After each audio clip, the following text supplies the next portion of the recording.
Hey guys, today I wanted to share with you how to make your very own schedule for your little ones during quarantine. I have pulled up my schedule right here. I just want you to take a pen and a marker, whatever is easier for you, and let's get organized and make our own schedules for our little ones. So just like this time is hard for us as adults, it's so hard for our kids.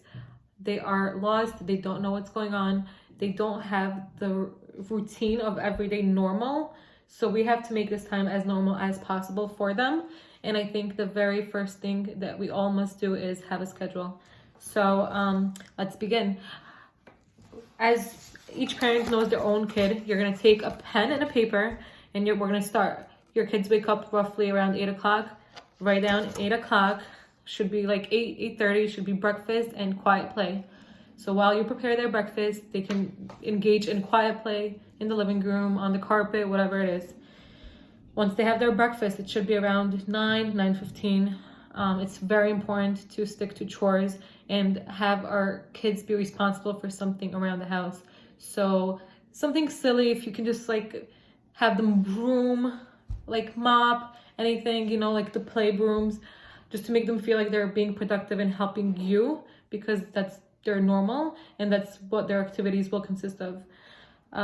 Next will be organized activities, which I will be sharing so many more videos with you guys on activities to do at home, educational things. Activities doesn't just mean arts and crafts. There's so much more to it.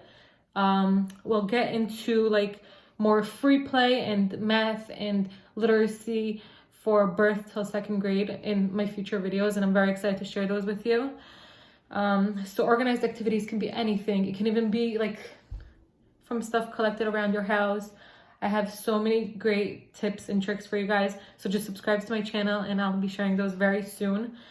Next, I would love to share how important outdoor play is for our little ones. Being stuck at home is it's just very hard. If you're able to go outside while practicing social distancing, it'll be great. Just take them to the backyard, have them garden with you, maybe start planting. It's just very important. Maybe order some stuff off of Amazon and like have them play outside, let their energy out outside. It's the best way to let their energy out. Next would be lunchtime. So this would be around roughly 12:30.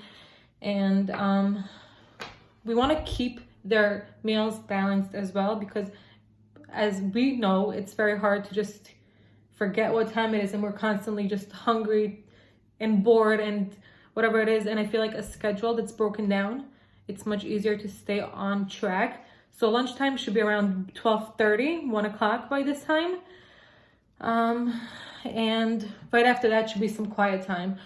Our kids must obtain some quiet time, because free play, most of this so far has been free play. Being outside is sort of free play. So quiet time would mean just them grabbing a book. You give them options of books, always have books available. I recommend quiet time to be more based on books and rather toys than anything technology related, because right after that there's playtime. We do playtime before dinner, because right after dinner time it's basically bedtime. So this is their last 2 chances to get all their acts out, right? So quiet time should mean a book. They should either have a read aloud or a story time you can read to them. And play would mean, I'm a huge fan of free play. I'll get into that in a different video as well. Free play is extremely important, and it just encourages imagination and critical thinking and so much more in our children. So I'm a huge believer in free play. At last, it's dinner time. Dinner time should be no later than 6:30.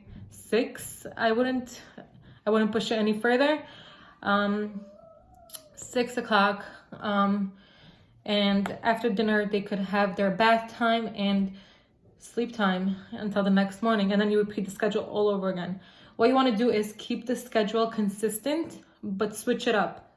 We don't want to get boring. We don't want our kids to get fed up and be bored at home, because we all know as mothers, it'll get pretty silly if our kids get bored of our schedule. So let's do everything we can to maintain a proper schedule for our students and our kids during this time, and be there for them and provide them with the best and hands-on activities and lessons so that they can feel as if they're learning. They're just at home. So it's more like homeschool. So this is it. And I wanted you to just write down whatever time you think this could work for your own household, for your own kids, whether your kids wake up earlier or later, whatever time it is. Just put the times next to each activity, and it'll help you stay on track. Keep this accessible. Keep your schedule accessible in the house so that everybody knows what time it is, what's next. Kids need to know what's next. Our classrooms all have schedules. So yeah, if anyone has any questions or comments, please leave them down below and subscribe.